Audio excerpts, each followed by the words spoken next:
विचारशील पुरुष पाप नहीं करना चाहता, फिर भी पाप हो जाता है। उसे ऐसा लगता है कि मेरे से कोई जबरदस्ती पाप करा रहा है।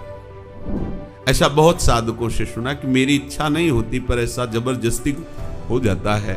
एक ने प्रश्न किया था, पता नहीं क्या भूत है कि कौन सा देवता है कि कोई राक्षस है, आवेश आता है और वैसा हो। माना परस्पर शरीर संयोग नहीं करते, पर आप अपने द्वारा कोई ऐसी चेष्टा भी न करें जो भगवत विमुख कर दे। यदि आप सावधान नहीं रहे, हमारे इशारे को नहीं समझे, तो न परमार्थ के लायक रहोगे न व्यवहार के लायक रहोगे। आपका अंतःकरण ऐसा मलिन होता चला जाएगा कि एक दिन आपको अंतःकरण से उपदेश मिलने लगेगा कि ऐसे शरीर का त्याग कर दो, किस काम का।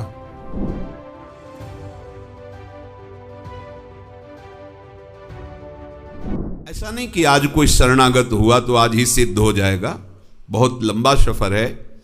तो हो सकता है ऐसा कुछ, पर उसके मूल में भगवत प्राप्ति की इच्छा है। इसलिए बीच की सारी इच्छाओं का दमन वो मूल उद्देश्य कर देगा। बीच में अनिच्छा दिखाई दे रही, पर मूल में शरीर राग, शरीर भोग में सुख बुद्धि है, और वो उस अनिच्छा को देख करके बोल रहा बीच वाले को, और बाहर क्रिया हो रही इच्छा के अनुसार। तब ये प्रश्न होता है कि इच्छा तो हमारी नहीं थी, पर आप मूल में नहीं झांक पाए।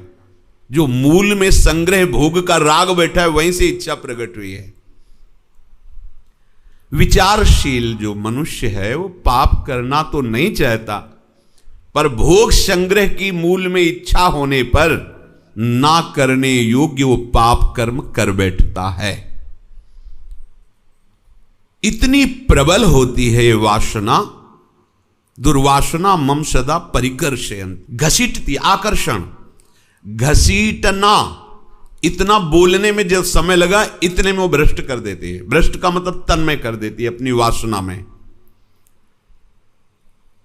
पाप प्रवृत्ति का उत्पन्न होना, उसका क्रिया में उतरना, विचारशील पुरुष दोनों को देखता है, सोचता भी है, पर इतने में वो काम तमाम हो जाता है। अंदर से संकल्प बनाकर अंतःकरण को मलिन करके पापाचरण में उतार देता है।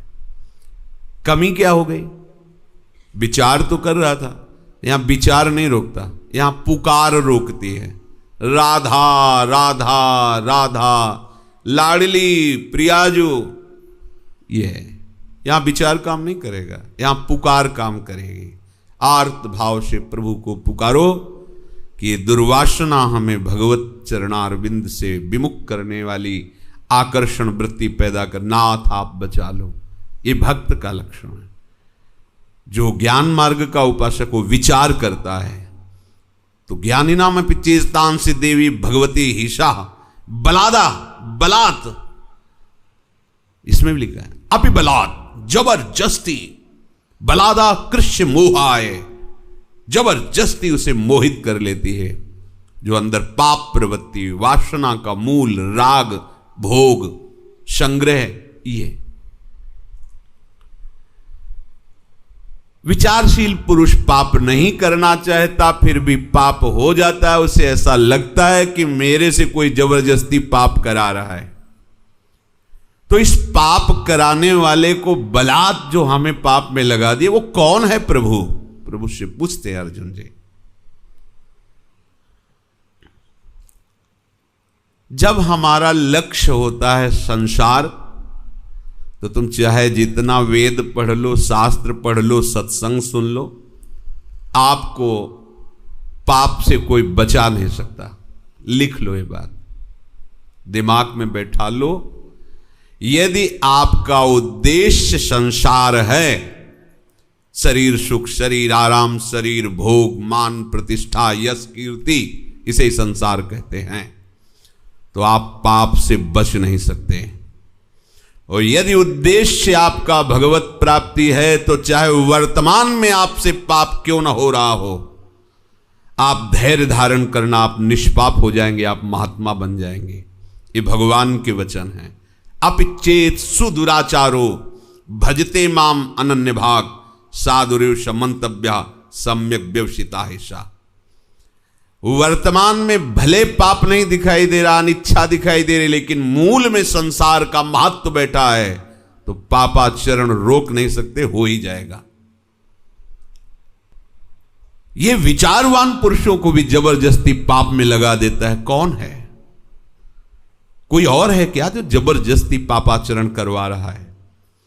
ऐसा बहुत साधकों से सुना कि मेरी इच्छा नहीं होती पर ऐसा जबरदस्ती हो जाता है। एक ने प्रश्न किया था, पता नहीं क्या भूत है कि कौन सा देवता है कि कोई राक्षस है, आवेश आता है और वैसा हो। वो और कोई देवता नहीं, कोई राक्षस नहीं है, वो आपकी वासना है, वासना, काम। प्रभु अर्जुन जी के इस प्रश्न को सुन के कहा, काम एष क्रोध एष रजो गुण समुद्भवः महासनो महापाप्मा विद्धेनमिह वैरिणम। वैरिणम ये दुश्मन है, भगवत प्राप्ति का मार्ग रोकने वाला, भ्रष्ट करने वाला, दुर्गति कराने वाला सबसे बड़ा बैरी दुश्मन ये काम है, ये क्रोध है। ये रजोगुण से उत्पन्न होता है। जितने पाप है उन सब का मूल कारण ये काम है, कामना। और ये जो क्रोध भगवान बोले, ये स्वतंत्र रूप से नहीं होता, इसकी उपज होती। इसकी कामना में जब कभी अपूर्ति बाधा लगेगी तो क्रोध हो जाएगा। क्रोध की स्वयं की सत्ता नहीं। कामः संजायते, हमने कामना की हमारे अनुकूल चले, प्रतिकूल चलेगा, गुस्सा आ जाएगी। कुछ भी कामना, ये हमारा पुत्र है इसको ऐसे चलना चाहिए, ये हमारा शिष्य है इसको ऐसे चलना चाहिए, ऐसा। हाँ ठीक है, आपका अधिकार है, आप समझा सकते हैं, क्रोध करने का कारण नहीं है। नहीं समझ पा रहा तो उसे भगवत स्वरूप मान करके अपने मन को निवृत्त कर लीजिए। उस पर यह भाव मत रखिए मेरा शिष्य है, मेरा पुत्र है। यदि वो आज्ञा पालन करता है तो उपदेश दे दीजिए, नहीं आज्ञा पालन करता तो भगवत बुद्धि करके प्रणाम कर लीजिए, आप बच जाएंगे। यदि आप कामना करेंगे तो फिर आप जलेंगे, क्रोध हो जाएगा, फिर आगे बहुत बढ़ जाती बात। फिर मन संकल्प करने लगता है कि इस दुष्ट को दंड दे के रहेंगे। तो जहां हमें भगवत साक्षात्कार करना है, सब में अपने प्रभु का, वहां हमारा भाव बिगड़ गया। ये सब दुश्मन है, वैरी। भगवान कह रहे वैरिणम। राग से काम का प्रादुर्भाव होता है, रजोगुण राग। सांसारिक व्यक्ति को, पदार्थ को जब हम सुख भाव से स्वीकार करते हैं तो उसी को राग कहते हैं। किसी व्यक्ति से आपको सुख मिल रहा है, किसी पदार्थ से आपको सुख मिल रहा है, किसी दृश्य से सुख मिल रहा है, वो प्रभु की विमुखता होने के कारण है। नहीं, ये छलावा है। सुख जैसा दिखता है सुख है नहीं। न किसी व्यक्ति में, हम किसी शरीर को देख के सोचते हैं यार ये हमें शरीर मिल जाए तो बहुत सुखी हो जाए, और वो शरीर वाला किसी और को देख के बोल रहा है, वो किसी और को देख के बोल रहा है। हम किसी वस्तु को देख के सोचते हैं यदि मैं इस वस्तु का भोक्ता बनूं तो सुखी हो जाऊं, और वो वस्तु बहुतायत है जिसके पास, वो किसी और वस्तु को सोच रहा है, वो किसी और वस्तु को सोच। ये है क्या? छलावा नहीं तो और क्या है? एक केवल माया का कपट जाल है, दिखाई देता है पर है नहीं उसमें। पदार्थों से सुख भोगना, शरीरों से सुख भोगना, मान प्रतिष्ठा आदि में सुख देखना, ये रजोगुणी का लक्षण है। रजोगुण से राग, राग से काम, काम का प्रादुर्भाव रजोगुण से होता है। और जितना काम हमारे हृदय पे अधिकार किए होता है उतना ही वो घोर मूढ़ होता है, उसे स्वप्न में भी शांति नहीं मिल सकती। बिन संतोष न काम न साही, अछत काम सुख सपने हो नहीं। अगर काम का नाश नहीं हुआ तो स्वप्न में भी तुम्हें शांति प्राप्त नहीं हो सकती। बहुत से साधक इस काम रूपी शत्रु के घेरे में फंसे अपना नाश करते हैं। यद्यपि ये बातें करनी ही चाहिए, क्योंकि इसको ना करने से जान नहीं पाते और अपनी वृत्तियों को दूषित करते रहते हैं। माना परस्पर शरीर संयोग नहीं करते, पर आप अपने द्वारा कोई ऐसी चेष्टा भी न करें जो भगवत विमुख कर दे। यदि आप सावधान नहीं रहे, हमारे इशारे को नहीं समझे, तो न परमार्थ के लायक रहोगे, न व्यवहार के लायक रहोगे। जो नियम संयम का त्यागी और भ्रष्ट आचरण वाला होता है, उसकी कभी दिनचर्या एक जैसी हो ही नहीं सकती। उसके हृदय में भगवत प्राप्ति का उत्साह हो ही नहीं सकता। वो किसी भी शास्त्र या गुरुदेव या संत की आज्ञा पर बहुत समय तक टिका रहे, ऐसा हो ही नहीं सकता। समझ लो इस बात को। एक जैसी दिनचर्या और शास्त्र और गुरु आज्ञा पर चलने वाला वही उपासक होगा जो भ्रष्ट आचरण नहीं करता। भ्रष्ट आचरण करता है तो राइट टाइम राइट समय में अपनी दिनचर्या कर ही नहीं सकता, केवल बकवास नहीं कर सकता। जो संयमी नहीं है, जो इंद्रियों पर शासन नहीं करता, वो परमार्थ का पथिक नहीं, केवल ड्रामा, केवल नाटक, दंभ, केवल उदर पोषण के लिए ये सब वृत्ति बाहिरी धारण करता है। चंदन लगाना, तिलक लगाना, भेष बनाना, भेषधारी हरि के उर्शालय। देखो अंदर से आप समझते हैं कि ये पाप नहीं बनता। आप जिन क्रियाओं से अपने ब्रह्मचर्य का नाश करते हैं, उसी ब्रह्मचर्य से संतान उत्पन्न होती है। तो उसमें परमाणु है ना, वही जीवाणु है ना, जो आप बहुत ही बुरी तरह से उसका नाश कर रहे हैं, तो आप पापाचरण कर रहे हैं। आप ऐसा न समझे कि आपके द्वारा एक क्रिया हो रही तो केवल शरीर की ही हानि हो रही, आपका सर्वस्व नाश हो रहा है, अंतःकरण मलिन हो रहा है, गलत संस्कार पुष्ट हो रहे हैं और पाप का ढेर जमा हो रहा है। ऐसा मत समझना कि सब व्यर्थ की बातें हैं। आपका अंतःकरण ऐसा मलिन होता चला जाएगा कि एक दिन आपको अंतःकरण से उपदेश मिलने लगेगा कि ऐसे शरीर का त्याग कर दो, किस काम का। ये हम उपासकों के मुख से सुनी हुई बात कहते हैं कि अब तो बस ऐसा लगता है कि आत्महत्या कर ले। पहुंचा दिया। भगवान क्या करे, वैरिणम, देखो दुश्मन ने कैसा जाल रचा कि आप अपने आप सोचने लगे कि मैं अपने शरीर का नाश कर, मतलब और दुर्गति, आत्महनन गति जाए। ये क्रम जब तक चलता रहेगा तब तक ये पाप कर्म रुकेगा नहीं। आप अपने क्रम को रोकिए। एकांत आपका बहुत पवित्र होना चाहिए, ध्यान दीजिए। ऐसा मत समझो कि कोई डांट नहीं रहा, कोई देख नहीं, सब देख रहे हैं, देखने वाले देख रहे हैं, पर वो इसलिए नहीं बोल रहे कि जब तक आप छोड़ने की चेष्टा नहीं करोगे चुप रहेंगे। भगवान देख रहे हो क्या बोल रहे हैं आपसे, वो बोल रहे हैं, मान रहे हो क्या? तो जब रोगे, चिल्लाओगे, पिटोगे, जब फिर अपने आप तुम्हें समझ में आएगा कि आज्ञा पालन करना ही अनिवार्य है। अगर एकांत केवल रहने से भगवत प्राप्ति हो जाती तो सियार, बिल्ली, चूहा ये सब बिल में रहते, इनको भगवत प्राप्ति हो जाती।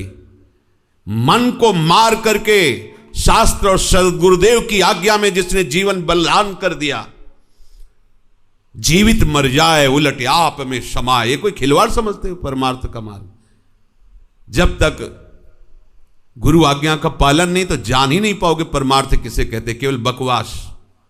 परमार्थ ऐसे कभी किसी संत का वचन मानकर उनका अनुसरण नहीं किया, उनकी आज्ञा में नहीं रहे, उनकी परिचर्या नहीं की, उनकी दास्ता नहीं स्वीकार की, ऐसे ही तुम्हारे अंदर ज्ञान विज्ञान झलक जाएगा, ऐसे ही भगवतानंद आ जाएगा। खिलवाड़ समझते हो? केवल उघार और नंगे रहने से, वस्त्र ना पहनने से अगर भगवत प्राप्ति होती तो सृष्टि में कितने ऐसे जीव हैं जिनके लिए कोई वस्त्र का विधान नहीं, ऐसे जीते हैं। पानी पीने से केवल भगवत प्राप्त, कितने जीव पानी पी के रहते हैं। फल खाने से कितने जीव फल खाते हैं, कितने जीव मिट्टी खा के रहते हैं, वायु पी के रहते हैं। कितने जीव ऐसे हैं जो जीवन में कभी संभोग नहीं कर पाते, क्या उनको भगवत प्राप्ति हो जाती? समझना होगा। ये मनमानी आचरण, ये स्वतंत्रता तुम्हारी माया की परतंत्रता में फंसाने के लिए है। इस मन को परतंत्र बनाओ शास्त्र आज्ञा और गुरु आज्ञा के अधीन, तो माया की परतंत्रता से मुक्त हो जाओगे। ये मन जो तुम बहुत प्यार से इसकी बात मानते हो, ये तुमको अधीन करके अभी तक तुम्हारी दुर्गति करता रहा है। अब इसी मन की तुम सलाह पर मोक्ष पद प्राप्त कर लोगे। ध्यान दीजिए, ये वही मन है जिसने अभी तक तुम्हें प्रभु से नहीं मिलने दिया। अब तुम्हें यह सलाह देगा भगवत प्राप्ति की। यह तो केवल छलावा करेगा, तुम्हें छल के फिर वहीं पहुंचा देगा, हरि गुरु से विमुख करके, जीवन व्यर्थ। ये काम सबसे पहला कार्य करता है, मथ करके तुम्हारे हृदय को अपने अधीन कर लेता है। अब अधीन हो गया, नशे में हो गया। कोआ मदांधो मदना तु रोवा। अंधों में भी बड़ा अंधा कौन है? बोले जिसको काम ने मथ दिया, काम ने ग्रसित कर लिया। मदना तु रोवा, काम ने व्याकुल कर दिया, कुछ नहीं देख पाएगा, नहीं माने को अनुजा तनुजा। भा भ्रष्टाचारा, वो भ्रष्ट आचरण वाला हो जाएगा। उत्पत्ति विनाशशील पदार्थों की प्रियता, आकर्षण, ये रजोगुण पैदा करता है। रजोगुण काम प्रकट करता है। काम की आपूर्ति में क्रोध, क्रोध से मूढ़ता, मूढ़ता से स्मृति का नाश, स्मृति नाश से सर्वनाश, बुद्धिनाश। इसलिए भगवान कह रहे हैं कि वो कोई और देवता या कोई और बड़ा शक्ति नहीं है, वो काम है। काम कामेश क्रोधेश रजोगुण समुद्भवा। तो कामना की पूर्ति में बाधा लगने पर क्रोध होता है, और कामना की पूर्ति हो जाए तो बढ़िया हो जाए ना, तो बोले लोभ होता है। जो काम क्रोध करता है वही काम लोभ करता है। लोभ अत्यंत आसक्त करके और वो मूढ़ता ऐसी पैदा करता है। क्रोध हिंसात्मक वृत्ति पैदा करके मूढ़ता करता है, और दोनों की मूढ़ता में स्मृति का नाश होता है, और दोनों से सर्वनाश हो जाता है, चाहे लोभ हो या क्रोध हो। और दोनों की उत्पत्ति काम से है। काम की पूर्ति में लोभ और काम की अपूर्ति में क्रोध। इसलिए ये कामना संपूर्ण पापों की जड़ है। जितने भी दुख, बंधन, रोग हैं, इनका मूल कारण पाप कर्म है, कोई भी हो। कामना वाला व्यक्ति चाहे कोई भी हो, ना तो जागृत में चैन से रह सकता है, न स्वप्न में चैन से रह सकता है। जो चाहते हैं ये मिल जाए, ये मिल जाए, ये भोग लूं, ऐसा हो जाए, लौकिक पदार्थ, व्यक्ति, वस्तु, स्थान, वो सदैव दुखी रहेंगे, अशांत रहेंगे। देख लो, संसार में सब कुछ संग्रह करने वाले भी अशांत हैं, दुखी हैं।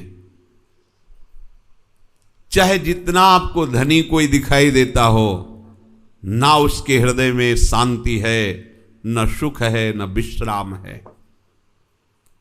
न जाने कितनी परेशानियां उनके दिमाग में हैं, क्योंकि कभी धन और भोग संग्रह से किसी को शांति नहीं मिली। शांति का मार्ग है त्यागात् शांतिरनंतरम। त्याग से शांति का मार्ग प्रकाशित होता है, भोग से, संग्रह से, राग से नहीं। जो नाशवान पदार्थों की इच्छा करता है और अपने को उपासक मानता है, समझ ले क्या है वो। उपासना के मार्ग में जब कदम रखा जाता है तो इसमें यह नहीं सोचा जाता कि काश हमारे पास ऐसी व्यवस्था होती तो हमारा भजन बन जाता। नहीं नहीं नहीं। आप जो अनुकूलता की मांग कर रहे हो, मन वासनाओं का जाल रच रहा है। जैसी परिस्थिति ठाकुर ने आपको दी है वो ठीक आपके योग्य भजन के है। बस आप अपने मन को हरि गुरु अधीन करके भजन कर लो। व्यवस्था की चाह, परिस्थिति का बदलाव, फिर भजन भूल जाओ, भजन नहीं होगा। जैसी परिस्थिति डट के भजन करो, अपने आप हर परिस्थिति आपके चरणों में झुकी रहेगी। कोई भी ऐसा नहीं कि आपको भजन से विमुख कर सके। अगर परिस्थिति से भजन, भूल जाओ भजन करना की बात कि हम भजनानंदी है। भजन से परिस्थिति, कैसी भी परिस्थिति, हर परिस्थिति तुम्हारे अनुकूल होगी, क्योंकि भजन चल रहा है। वो अनुकूल परिस्थिति मिले तब भजन, तो भूल जाओ भजन वो वस्तु नहीं है। बड़ो ही कठिन है भजन ढीक ढरिबो। ऐसे थोड़ी है कि आप लंगोटी लगा लो, वस्त्र बदल लो तो भजन तुम्हारे पीछे डोलेगा, ऐसा नहीं। भजन तभी हो सकता है सही माने में जब हमारी कहीं कोई ममता आसक्ति ना हो, क्योंकि यही ममता आसक्ति तो अंतर डालती है हमारे चिंतन में। वो आप वासना, परिस्थिति की अनुकूलता, मन की अनुकूलता, फिर भजन, ये तो बिल्कुल व्यर्थ की बात है। भजन करना ही नहीं चाहता वो केवल भजन के नाम पर ढोंग करता है, अनुकूलता की मांग करता है, अपनी वासनाओं की पूर्ति चाहता है, आवश्यकता की पूर्ति चाहता है, स्पृहा रखता है। कोई भी उत्पत्ति विनाशशील पदार्थ हमें कामना नहीं करनी। ध्यान रखो, हमारे प्रियतम हमें जो योग्य समझेंगे वो स्वयं भेज देंगे। जथा लाभ संतोष, हमें संतोष करना है। जैसी परिस्थिति है, जैसी व्यवस्था है, जैसी शरीर की स्थिति है, जैसी मन की स्थिति है, पर हमें भजन में संतोष नहीं करना। इन बाहरी बातों पर हमें संतोष करना है, पर भजन में संतोष नहीं करना। 4 घंटे कर लिया हो गया। जगने से लेकर सोने तक और चेतना से लेकर मृत्यु तक हमारा प्रयास पूर्ण रूप से भजन का ही हो। चाहे जैसी परिस्थिति को लेकर जिसका भजन डगमगाता है, कच्चा है वो। सच्चा परिस्थितियों में हर परिस्थिति को अनुकूल बना लेता है, हर परिस्थिति को आनंद ही आनंद का अनुभव होता है।